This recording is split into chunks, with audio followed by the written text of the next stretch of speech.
और चलिए आगे बढ़ेंगे, जहां लखनऊ से इस वक्त की बड़ी खबर सामने आ रही है। चिन्हट बैंक रॉबरी के 3 आरोपियों का एनकाउंटर किया गया है।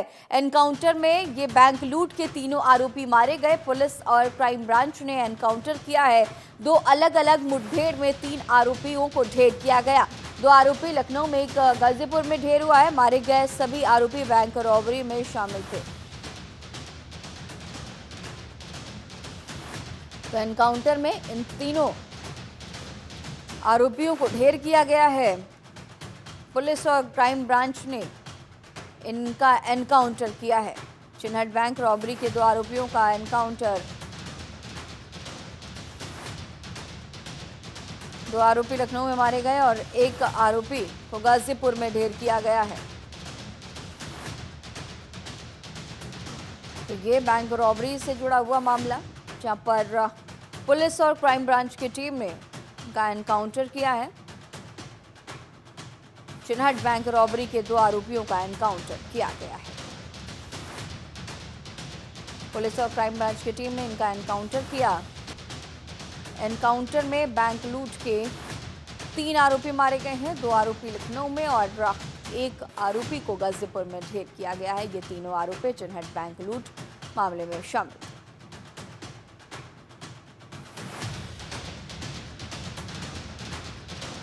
और इसी खबर पर और भी ज्यादा जानकारी के साथ हमारे सहयोगी अवनीश हमारे साथ लाइव जुड़े हुए हैं। अवनीश, ये जानकारी सामने आई है चिन्हट बैंक रॉबरी से जुड़ी हुई, जिसमें 3 आरोपियों को ढेर किया गया है, और भी क्या कुछ अपडेट?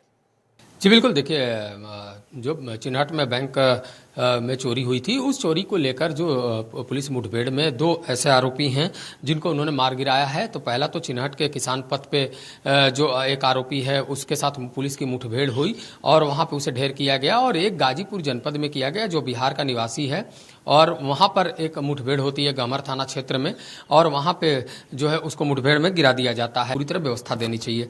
तो पहले उन्होंने सीधे सीधे आदेश जो दिया है कि जितने भी माफिया हैं उनके जो गुर्गे हैं उन पर भी तेजी से कार्रवाई की जाए, ताकि किसी प्रकार का वो व्यवधान न डाल पाए और महाकुंभ के दौरान उत्तर प्रदेश में कानून व्यवस्था बेहतर रहे। उन्होंने ये भी कहा कि जो प्रयागराज में ऑटो चालक हैं, रिक्शा चालक हैं, टेम्पो चालक हैं या अन्य वाहन चालक हैं, उनका सत्यापन जरूर करवाया जाए कि वो लोग कौन है। वो लोग अगर बाहर से आए हैं तो उनको पूरी तरह सत्यापित किया जाए। उसके साथ ही उन्होंने सोशल मीडिया पर विशेष निगरानी रखने के निर्देश दिए हैं। उन्होंने ड्रोन से निगरानी रखने के निर्देश दिए हैं। उन्होंने ये भी कहा है कि जितने भी सीमावर्ती जनपद हैं उन सीमावर्ती जनपदों पे जो है चौकसी बढ़ा दी जाए, और खासतौर पे जो प्रयागराज के आसपास जो सीमावर्ती जिले हैं वहां भी चौकसी बढ़ाई जाए, ताकि आने जाने वालों पर विशेष निगरानी रखी जाए, ताकि एक बेहतर महाकुंभ का आयोजन किया जा सके। मुख्यमंत्री ने अपनी तरफ से निर्देश जारी कर दिया है कि जो अखाड़े हैं उनका भूमि आवंटन हो जाए, जो नए अखाड़े आएंगे उनका सत्यापन करवाया जाए, उसके बाद ही उनको भूमि का आवंटन किया जाए। जो साधु संत आएंगे उनका पूरा सम्मान किया जाए, उनको पूरी सुविधाएं दी जाए। तो तमाम जो अलग अलग निर्देश हैं वो मुख्यमंत्री योगी आदित्यनाथ की तरफ से जारी कर दिया गया है, और साफ तौर पर उन्होंने पुलिस के अधिकारियों को चेताया है कि किसी भी तरीके से महाकुंभ के दौरान उत्तर प्रदेश की कानून व्यवस्था बिगड़नी नहीं चाहिए, और उसको लेकर तमाम जो माफिया हैं उन पर कार्रवाई तेज कर दी जाए। और इसके साथ ही इस बार महाकुंभ में और भी तमाम तरह की तैयारियां की गई हैं, चाहे वो डिजिटल से निगरानी की जाएगी, एआई का भी पूरा इस्तेमाल किया जा रहा है। तो इन सारी चीजों को किस तरह से सुरक्षा व्यवस्थाओं में रखा जाएगा, इसका भी जिक्र कीजिएगा अवनीश।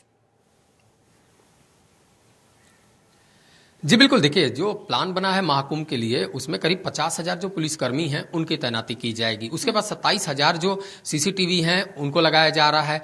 साथ ही जो एआई तकनीक का भी सहारा लिया जा रहा है, वहां पे ड्रोन लगाए जाएंगे, और पूरी जो फुल प्रूफ व्यवस्था है वो की जाएगी। मुख्यमंत्री ने यह भी कहा है कि जो सेंट्रल की एजेंसियां हैं उनके साथ बेहतर तालमेल बनाए। अगर कोई भी इनपुट मिलता है तो अपने उच्च अधिकारी को इसको बताएं जरूर, और उस पर संज्ञान लिया जाए।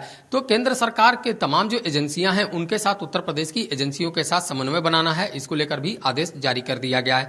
तो एक जो फुल प्रूफ प्लान है उस फुल प्रूफ प्लान को बना दिया गया है, और पूरे जो प्रयागराज कुंभ मेला है उसको 7 लेयर में बांटा गया है, यानी 7 लेयर की जो सुरक्षा है वो रखी गई है। इसमें सिविल जो पुलिस है वो भी तैनाती होंगी, जो पीएससी के जवान है वो भी होंगे, जो केंद्रीय अर्धसैनिक बलों के जवान है वो भी होंगे, सेना के जो जवान है वो भी तैनात होंगे।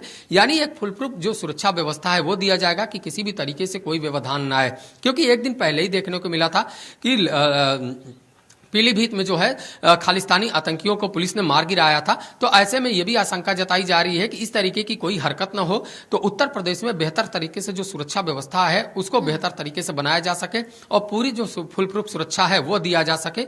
और इसी मंशा को लेकर मुख्यमंत्री योगी आदित्यनाथ ने यह बड़ी बैठक की थी और इस बैठक में तमाम जो निर्देश हैं वो भी जारी कर दिए थे और सुरक्षा से जुड़े हुए तमाम जो रिपोर्ट हैं उनको भी देखा था। ठीक है अवनीश, आगे भी आपसे अपडेट्स लेंगे।